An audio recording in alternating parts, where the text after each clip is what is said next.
اگر وہ کافر نہیں تو کفر کہنے والے پر لوٹ آتا ہے، وہ کافر ہو جائے گا۔ یہ صراحتاً حدیث پاک کے الفاظ ہیں۔ لہذا مسلمان اگر ایک کام شرکیہ نہیں کر رہے تو اس کو شرک کیسے کہہ سکتے ہیں؟ آپ مزار پر گئے، جی یہ شرک ہے، تو کیا اللہ کے مزار پہ بھی کوئی جاتا ہے معاذ اللہ؟ اگر مزار پر جانا ہی فقط شرک ہوتا تو پہلے ایک اللہ کا مزار مانے، اس پہ پہلے حاضری مان لیجیے، اور اس کے بعد پھر دوسرے مزار پہ کوئی جائے تو بولیں گے بھئی یہ شرکت ہو گئی۔ تو اللہ کا تو معاذ اللہ کوئی مزار ہے ہی نہیں، تو پھر شرکت کیسی؟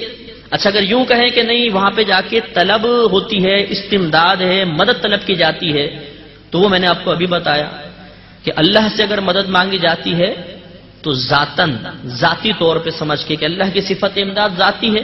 اگر ولی مدد کرے گا تو عطائی، اللہ کا لا محدود ان کی محدود، اللہ تعالیٰ کا غیر فانی ان کا فانی، فرق موجود، تو شرک کیسے ہو سکتا ہے؟ ہاں یہ جو مسئلہ ہے کہ مزار پر جا کر قبر کو سجدہ کرنا، یہ محل نظر ہے، لیکن اس میں بھی مسئلہ یہ ہوتا ہے کہ بعض اوقات جیسے ہی کسی کو جھکا ہوا دیکھا، اب وہ چاہے چوکھٹ ہی چوم رہا ہو، بولتے ہیں مشرک ہو گیا کیونکہ سجدہ کر رہا ہے۔ تو خالی چوکھٹ چومنے والے کو کہ جھکا ہوا سر دیکھا تو فوراً ہم اس پہ شرک کا فتویٰ نہیں لگا سکتے، ورنہ تو موٹر مکینک جیسی انجن کے سامنے جھکے گا، آپ بولیں گے جو سجدہ کر دیا کافر ہو گیا۔ ارے بھائی وہ کیسے کافر ہو گیا؟ وہ تو گاڑی کو دیکھنے کے لیے جھکا ہے۔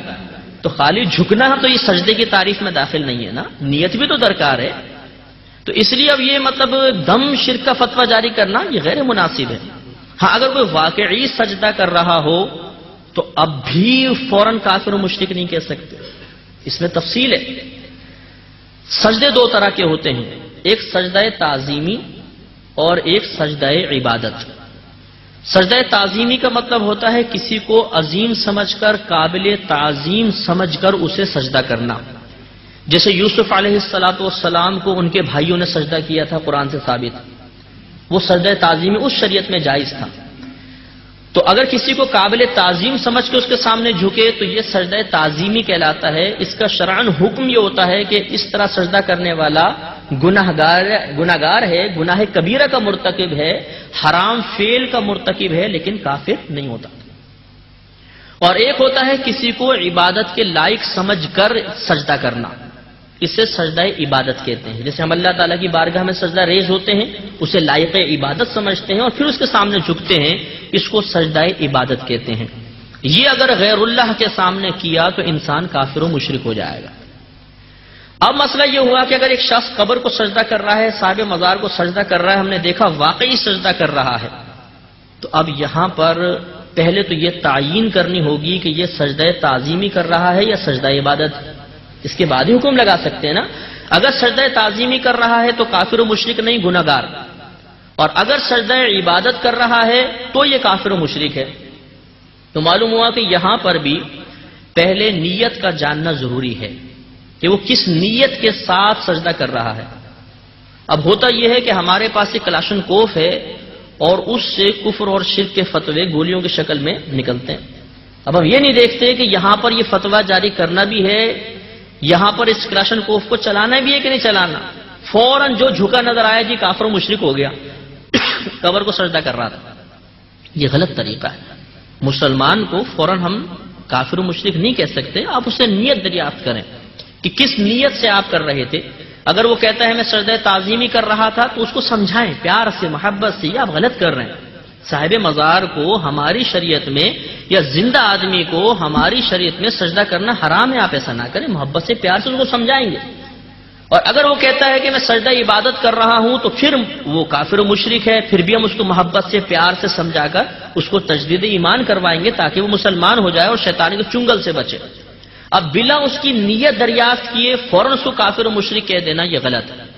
یا کوئی یوں کہے کہ جی میں تو بس نیت نہیں پوچھتا ہوں، جو ایسا جھکا ہوا نظر آئے گا اس کو کافر و مشرک کہہ دوں گا، یہ بات مناسب نہیں۔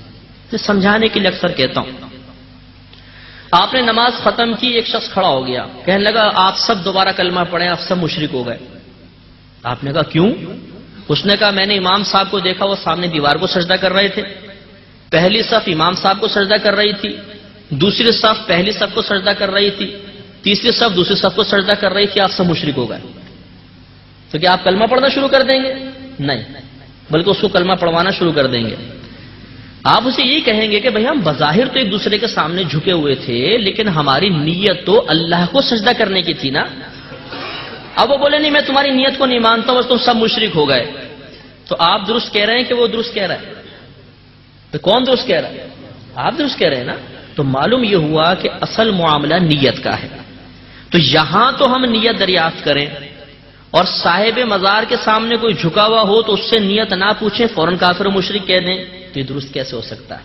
وہاں پر بھی یہ ہوگا کہ ہم اس سے نیت پوچھیں کہ بھئی آپ کی نیت کیا تھی؟ اگر آپ نے سجدہ تعظیمی کیا ہے تو یہ حرام ہے، توبہ کیجئے، سجدہ عبادت کیا ہے تو وہ کافر و مشرک ہے، پھر اس کو کلمہ پڑھوانے کی کوشش کریں۔ لہذا معلوم یہ ہوا کہ اگر کوئی صاحب مزار کے سامنے جھکا ہے تو یہ غلط ہے، نہیں جھکنا چاہیے تھا، لیکن اس نے اگر سجدہ کر بھی لیا تو ہم فوراً اس کو کافر و مشرک نہیں کہہ سکتے۔ یہ چیز بہت آپ ذہن کے اندر توجہ طلب بات ہے، ذہن میں رکھیے گا۔ باقی مزارات پر جا کر ایسے افعال کرنا کہ لوگ بدگمانی کا شکار ہوں اور صاحب مزار سے بدظن ہو جائیں، یا مسلمانوں پر اعتراضات ان کے ذہن میں پیدا ہوں، یہ ویسے غیر مناسب ہوتا ہے۔ ادب یہ ہوتا ہے کہ آپ جائیے، پاؤں کی طرف سے داخل ہوں، چوکھٹ نہ چومیں، چومنا جائز ہے، میں اس کو حرام نہیں کہہ رہا ہوں، منع نہیں کر رہا ہوں، لیکن اگر آپ چوکھٹ چومیں گے ہو سکتا ہے کوئی دور سے دیکھ رہا ہو تو یہ سمجھے کہ سجدہ کر رہا ہے، تو ایسا کوئی فعل عوام کے سامنے کرنا جس کی وجہ سے لوگ بدگمانی کا شکار ہوں، یہ مناسب نہیں ہوتا۔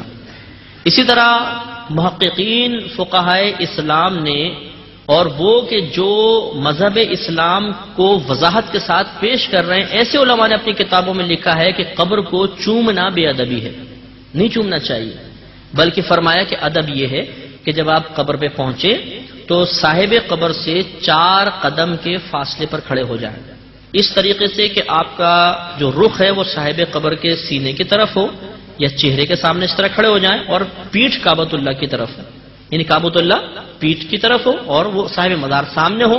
اب آپ ادب سے کھڑے ہو کر قرآن پاک پڑھیں یا جو بھی آپ ذکر اذکار کرنا چاہے کریں، اور اس کے بعد اللہ کی بارگاہ میں دعا کریں کہ اللہ تعالیٰ اس کو قبول فرما، اس کو ہمارے نبی کریم کی بارگاہ میں ایصال ثواب کرتا ہوں، انبیاء علیہ السلام کی بارگاہ میں اور ان صاحب مزار کی بارگاہ میں اس کو قبول فرما لیں۔ اب اگر آپ یہ چاہتے ہیں کہ میں ان صاحب مزار سے اکتساب فیض کروں تو دعا میں اس طرح اور اضافہ کر سکتے ہیں کہ اللہ تعالیٰ یہ تیرے مقبول بندے ہیں، ان کے وسیلے سے مجھے فلاں چیز عطا فرما دے، تو یہ وسیلے سے دعا مانگے، اس میں شرعاً کوئی حرج نہیں ہوتا ہے۔